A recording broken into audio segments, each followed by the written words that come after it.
एक बार पुनः आप सभी का स्वागत है हमारे YouTube चैनल इतिहास मंच में। आज पुनः क्लास 12वीं विषय का नाम है इतिहास, जिसका टॉपिक 4 का अध्ययन करने जा रहे हैं। टॉपिक का नाम है विचारक, विश्वास और इमारतें। यानी हम लोग 600 ईसा पूर्व से लेके 600 ईस्वी के बीच यानी 1000 वर्षों तक किस तरह से सांस्कृतिक विकास हुआ, इसके बारे में हम लोग विस्तार से इस टॉपिक में अध्ययन करेंगे। 6वीं शताब्दी को परिवर्तन का काल कहा जाता है, क्योंकि 6वीं शताब्दी में सिर्फ राजनीतिक ही परिवर्तन नहीं हुए बल्कि सामाजिक और आर्थिक भी परिवर्तन हुआ।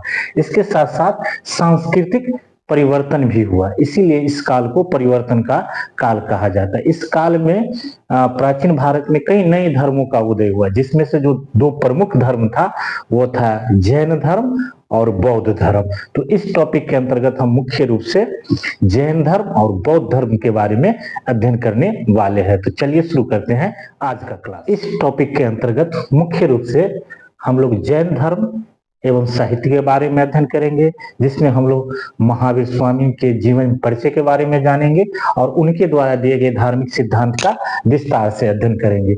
उसके बाद हम लोग बौद्ध धर्म के इतिहास के बारे में जानेंगे कि किस तरह से भारत में बौद्ध धर्म की स्थापना हुआ और इसका प्रचार प्रसार हुआ। खास तौर पर हम गौतम बुद्ध के जीवन परिचय के बारे में जानेंगे, उनके द्वारा दिए गए बौद्ध सिद्धांत के बारे में जानेंगे और इसके अंतर्गत हम लोग उनके द्वारा बताए गए 4 आर्य सत्य के बारे में जानेंगे, अष्टांगिक मार्ग के बारे में जानेंगे, त्रिरत्न के बारे में जानेंगे और अंत में जानेंगे पंचशील सिद्धांत के बारे में। और अगले क्लास में हम लोग बौद्ध स्थापत्य कला एवं साहित्य और बौद्ध धर्म के पतन का विस्तार से अध्ययन करेंगे। तो आइए क्रमबद्ध रूप से आगे इसका अध्ययन करते हैं। जैन धर्म प्राचीन भारतीय धर्मों में से एक प्रमुख धर्म था, जो नैतिक शिक्षा पर आधारित था, जो कि वैदिक धर्म से अलग था, जो कि जन्म और पुनर्जन्म के सिद्धांत पर कार्य करता था। जैन धर्म के अगर वास्तविक संस्थापक की बात करें तो इसके वास्तविक संस्थापक स्वामी महावीर थे। जैन मान्यताओं के अनुसार जैन धर्म में कुल 24 तीर्थंकर हुए, जिसके जो प्रथम तीर्थंकर थे उसका नाम था ऋषभदेव, और जैन धर्म के जो 24वें और अंतिम तीर्थंकर थे उसका नाम था महावीर स्वामी। तो आइए सबसे पहले हम महावीर स्वामी के जीवन परिचय के बारे में जानते हैं। महावीर स्वामी का जन्म 540 ईसा पूर्व में कुंडाग्राम, जो कि वर्तमान में बिहार में अवस्थित है, वैशाली जिला में, वहां पर हुआ था। उनके बचपन का नाम वर्धमान था, उनके पिता का नाम सिद्धार्थ था और माता का नाम त्रिशला था। ये क्षत्रिय कुल में जन्म लिए थे, है ना। इनकी पत्नी का नाम यशोदा था और पुत्री की नाम अनुजा था। इन्होंने संसारिक व्यथा से विचलित होकर अब मोह माया को त्याग कर 30 वर्ष की अवस्था में गृह त्याग किया ज्ञान की प्राप्ति के लिए, और 12 वर्षों के अथक तपस्या के बाद 42 वर्षों की अवस्था में इसे साल वृक्ष के नीचे ऋजुपालिका नदी के तट पर ज्ञान की प्राप्ति। जैन धर्म के प्रमुख धार्मिक सिद्धांत को 5 महाव्रत कहा जाता है, जो निम्न है। पहला है अहिंसा, यानी जैन सिद्धांतों में बताया गया है कि मनुष्य को कभी भी हिंसा नहीं करना चाहिए बल्कि अहिंसा की नीति पर चलना चाहिए। कोई जीव की हत्या नहीं करना चाहिए या किसी नुकसान नहीं पहुंचाना चाहिए। दूसरा था सत्य, यानी दूसरे सिद्धांत में कहा गया है कि मनुष्य को हमेशा सत्य बोलना चाहिए, है ना। कड़वा वचन नहीं बोलना चाहिए बल्कि मधुर वचन बोलना चाहिए। तीसरा है असत्य, यानी असत्य का मतलब है चोरी न करना। यानी इस सिद्धांत के द्वारा यह बताया गया है कि व्यक्ति को किसी के भी संपत्ति को बगैर उसकी अनुमति से नहीं लेना चाहिए बल्कि चोरी नहीं करना चाहिए। चौथा है ब्रह्मचर्य, यानी प्रत्येक व्यक्ति को ब्रह्मचर्य की धारण करना चाहिए और अपने कामेंद्रियों पर नियंत्रण करना चाहिए। 5वां है अपरिग्रह, यानी संपत्तियों का परित्याग करना चाहिए। तो इस तरह से इन 5 महाव्रतों के माध्यम से महावीर स्वामी ने जैन धर्म की शिक्षा दी। कालांतर में जैन धर्म के 2 अनुयायियों में विभक्त हो गया। पहला था दिगंबर, यानी दिगंबर मतावलियों वाले जैन साधु, नग्न अवस्था में रहते थे और श्वेतंबर मानने वाले जैन साधु श्वेत वस्त्र का धारण करते थे। यानी आगे चलकर जो है जैन धर्म दो भागों में विभक्त हो गया। अगर हम जैन साहित्य की बात करें तो जैन साहित्य मूलतः प्राकृत भाषा में लिखा जाने वाला साहित्य था। इसके साहित्य को आगम कहा जाता था, जिसमें भगवती सूत्र प्रमुख जैन साहित्यों में से प्रमुख साहित्य था। जैन साहित्य न केवल धार्मिक ज्ञान का स्रोत था बल्कि सांस्कृतिक विरासत का भी एक प्रमुख अंग था। तो आइए अब हम लोग बौद्ध धर्म के बारे में विस्तार से क्रमबद्ध रूप से अध्ययन करते हैं। बौद्ध धर्म प्राचीन भारत की प्रमुख धार्मिक परंपराओं में से एक है, जिसने भारतीय समाज, दर्शन एवं संस्कृति को गहराई से प्रभावित की। इसकी स्थापना 6वीं शताब्दी में गौतम बुद्ध के द्वारा किया गया था।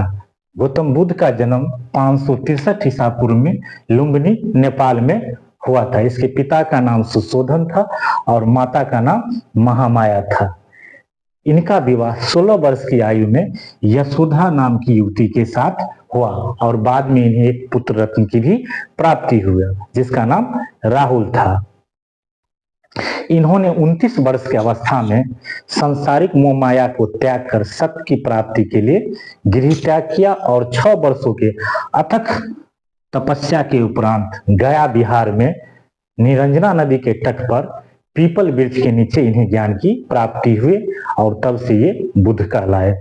बुद्ध बनने के उपरांत इन्होंने सबसे पहले सारनाथ वाराणसी में इन्होंने उपदेश दिया, जिसे इतिहास में धर्म चक्र परिवर्तन के नाम से जानते हैं। और उन्होंने इस उपदेश में 4 आर्य सत्य एवं अष्टांगिक मार्ग के बारे में विस्तार से बताइए। तो आइए अब हम लोग 4 आर्य सत्य के बारे में और अष्टांगिक मार्ग के बारे में विस्तार से जानते हैं। गौतम बुद्ध ने 4 आर्य सत्य के बारे में बताया है, जो निम्न है। पहला है दुख, दूसरा है दुख समुदाय, तीसरा है दुख निरोध और चौथा है दुख प्रतिपदा। तो आइए बारी बारी से इनका अध्ययन करते हैं। दुख, जीवन दुखों से भरा है, जिसका कारण तृष्णा या लालसा है, जिस कारण से मनुष्य के जीवन में हमेशा दुख होता है।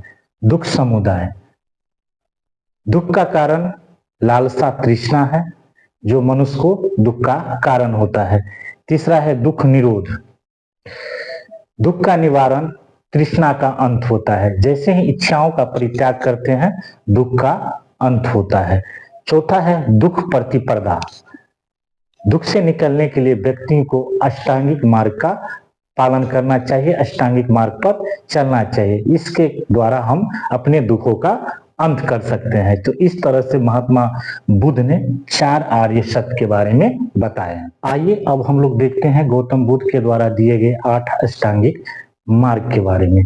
उनके द्वारा निम्न अष्टांगिक मार्ग के बारे में बताया गया था। जो पहला था समयक दर्शन, दूसरा था समयक संकल्प, तीसरा था समयक वाणी, चौथा था समयक कर्म, पांचवा था समयक जीविकोपार्जन, छठा था समयक प्रयास, सातवां था समयक स्मृति और 8वां था समयक समाधि। तो आइए बारी बारी से इनके बारे में विस्तार से जानते हैं। तो पहला है समयक दर्शन।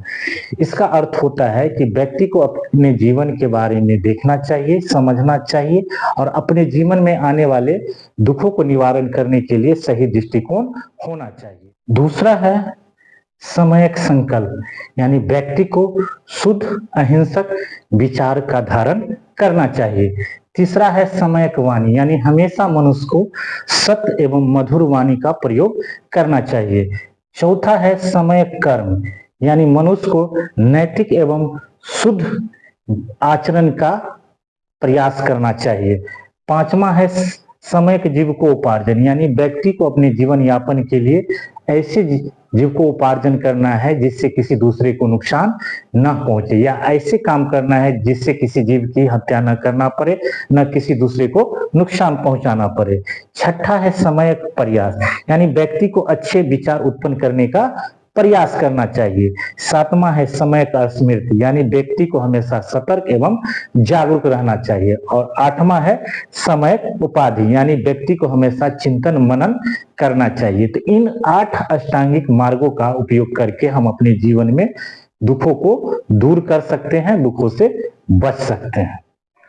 महात्मा गौतम बुद्ध ने अष्टांगिक मार्ग पर चलने के लिए बताया कि मनुष्य को इन 5 शील सिद्धांतों का भी पालन करना अनिवार्य है, जिसमें जो पहला है कि मैं किसी भी प्राणी की हत्या नहीं करूंगा, यानी कोई भी व्यक्ति यह प्रण ले वो किसी भी जीव की हत्या नहीं करेगा। दूसरा है मैं जो दिया ना हो उसे नहीं लूंगा, यानी मैं अगर किसी व्यक्ति को अगर दिया नहीं हूं तो उससे मैं कुछ लूंगा नहीं। तीसरा है मैं कामेंद्रियों का दुरुपयोग नहीं करूंगा, यानी मैं ब्रह्मचर्य का धारण करूंगा और अपने कामेंद्रियों का दुरुपयोग नहीं करूंगा। चौथा है मैं असत्य वचन को नहीं बोलूंगा। और पांचवा है मैं नशा करने वाले पदार्थों का उपयोग नहीं करूंगा। यानी इन 5 पंचशील सिद्धांत का पालन करके ही कोई व्यक्ति बुद्ध के अष्टांगिक मार्गों का पालन कर सकता है। तो यह जरूरी हो जाता है कि अष्टांगिक मार्ग पर चलने के लिए गौतम बुद्ध के द्वारा दिए गए पंच सिद्धांत का भी पालन करें। तो ये मुख्य रूप से गौतम बुद्ध के धार्मिक सिद्धांत थे। गौतम बुद्ध के त्रिरत्न की बात करें तो मुख्यतः 3 थे, जिसमें से पहला था बुद्ध, दूसरा था धम्म और तीसरा था संघ। बुद्ध यानी ज्ञान प्राप्त किए व्यक्ति को बुद्ध कहा जाता था।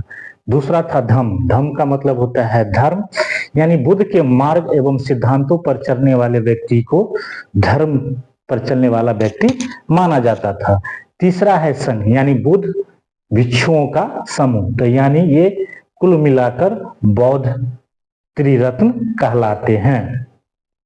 अतः हम कह सकते हैं कि बौद्ध धर्म नैतिक शिक्षाओं पर आधारित एक धर्म था, जो व्यक्तियों को अपने अंदर झांकने के लिए प्रेरित करता था, जिसके बाद व्यक्ति अपने दुखों का निराकरण कर सकता था। यह वीडियो आपको कैसा लगा कृपया कमेंट में लिखिए। अगर मेरा ये वीडियो आपको अच्छा लगा हो तो कृपया मेरे चैनल इतिहास मंच को लाइक करें, सब्सक्राइब करें, अपने दोस्तों के बीच शेयर करना ना भूलें। धन्यवाद।